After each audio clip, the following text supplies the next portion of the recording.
Causes and effects. This is 3.08, the ups and downs of the economy 1, and we're starting with slide 16 through the end. Causes and effects. Inflation is a pervasive force in economics, but what makes it occur? Why do prices inevitably go up? There are two main reasons for inflation. The first occurs when the economy is growing. During periods of growth, consumers demand goods faster than the goods can be supplied. This results in rising prices. During these periods, supply is relatively low compared to demand. When prices rise because of increasing demand, it is called demand pull inflation. In this case, consumers pull prices up because of their increasing demand. The second cause of inflation, cost push inflation, often results from demand pull inflation. When demand pull inflation leads to higher prices, it also creates upward pressure on wages and other production costs because workers need more money to buy the goods that now cost more.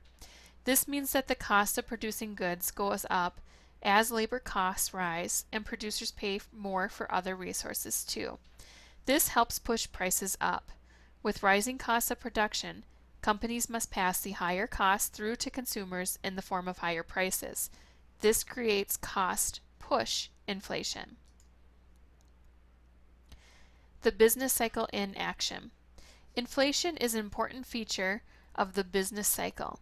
There are other factors to consider as well, such as production levels, government interventions, the amount of trade, and the size and growth of the gross domestic product, or GDP. Remember, GDP is the value of a nation's total economic activity each year. In general, the business cycle can be traced through three main phases. First, the economy is in a boom period. Second, the boom period fades into a recession, which threatens to spiral down into a depression, a severe form of recession that is difficult to end. Third, a period of recovery returns the economy to a boom period, and the cycle begins anew. See how the different phases of the business cycle fit together. You can go ahead and click on the blue triangle and watch the business cycle. What causes the business cycle? It is hard to say exactly what causes the business cycle. In fact, economists often disagree among themselves over just why the cycles of boom and bust occur. There are many theories that try to explain the root causes, but none of these theories is embraced by everyone. One theory says that the business cycle occurs because of the rate at which consumers spend or save money. When consumers save money, they spend less of it. This leads businesses to produce fewer goods, leading to unemployment, even lower demand, and less spending.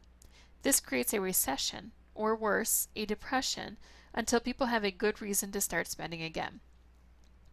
Other theories focus on factors outside the economy to explain the business cycle, such as the overall level of optimism or pessimism in a society.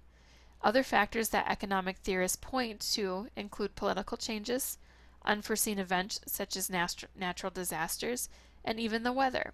Consumers tend to spend more money when the weather is nice. While some fluctuation in the economy is unavoidable, if the cycle gets out of control, it can have severe effects on productivity and the standard of living. High unemployment or extreme inflation can make life miserable for many people. Controlling the business cycle. Because a severe fluctuation in the business cycle can create so much misery, governments have long sought a way to control or at least moderate its effects. This is done partly to relieve suffering, and partly because people living in a long-term recession are unlikely to re-elect those who they feel have caused their woes. Governments have developed techniques for managing the rate of economic growth to keep it from being too fast or too slow. There are two basic ways in which governments try to control the business cycle: monetary policy and fiscal policy. Monetary policy involves controlling the supply of money in the economy. Because governments print money, a government can increase or decrease the available amount of cash in its economy. In the United States, monetary policy is controlled by the Federal Reserve, the nation's central bank. In addition to controlling the flow of currency, the Federal Reserve sets interest rates and regulates the banking industry as part of its monetary policy. By increasing interest rates and restricting lending, the government can make it more expensive to borrow money. It can also reduce the supply of investment capital by restricting the amount of money available for loans. These both tend to slow growth, since producers often need to borrow money to expand production. The opposite approach, lowering interest rates and freeing up investment capital, leads to an expansion of supply, increasing the economy's rate of growth. Fiscal policy. The other method that governments use to affect the business cycle is fiscal policy. Fiscal policy refers to how much a government takes in through taxes and other sources of revenue, and how much it spends and what it buys. For instance, a government can stimulate demand by cutting taxes because this makes more money available for consumers to spend. Demand goes up, and producers hurry to meet this rising demand with increased production. This kind of policy can, however, lead to a budget deficit, which means that a government spends more than it brings in. If, on the other hand, a government brings in more taxes than it spends, it creates a budget surplus, which tends to slow down economic growth.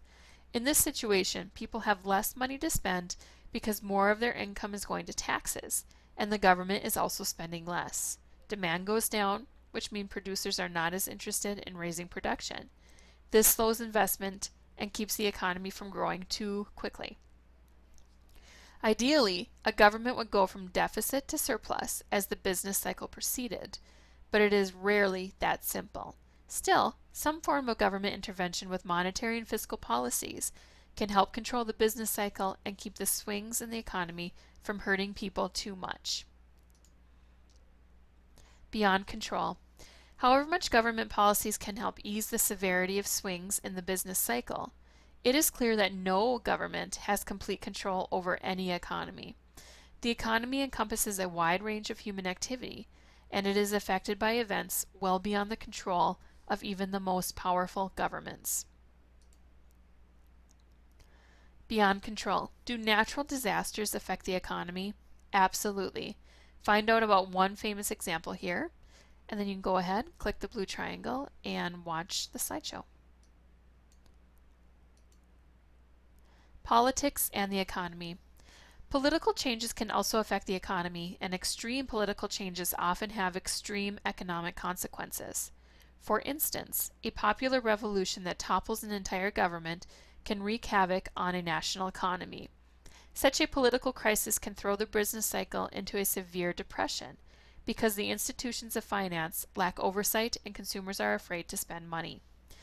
But even an ordinary political transition can affect the business cycle. The election of a Republican president in the United States might convince some producers that new business-friendly regulations are on the horizon. That might create increased production, which can bring lower prices and spur consumer spending. On the other hand, consumers might see the election of a Republican as a threat to important protections and decide to save their money, leading to a downturn in the business cycle. In the game of economics, perceptions can easily influence reality because people's perceptions affect their decisions. Here's a hypothetical example of how politics can affect the business cycle. If relaxed environmental regulations allow businesses to spend less on pollution control measures, the stock prices of highly polluting businesses could go up, reflecting investor expectations that those businesses will be more profitable in years to come. Conversely, if strong environmental regulations are passed, these businesses will have higher costs. As a result, their stock prices might go down, reflecting investor expectations that the businesses will be less profitable. The weatherman isn't always right either. Just like the weather, the economy can be all sunshine or pouring rain. Governments try to implement policies to keep the economic weather from turning into a typhoon, and it seems to have worked to a certain extent. Will the business cycle continue? In the late 1990s, some people theorized that the globalization of the economy and the efficiency brought about by the internet would bring the business cycle to an end, resulting in a permanent boom. Then in 2008, banks began to fail, housing prices plummeted, the stock market crashed, and the United States plunged into a deep recession. It soon dragged the rest of the world into a grave economic crisis, which continues to affect the current business cycle. Sort, in this game you can sort each economic condition to show the phase of the business cycle during which it occurs. It's just a drag and drop. Go ahead and try that on your own. And that brings us to the end of 3.08, the ups and downs of the economy 1. Next, you can listen to the recording of 3.09, the ups and downs of the economy 2. Please let me know if you have any questions or concerns about this information. Have a great day.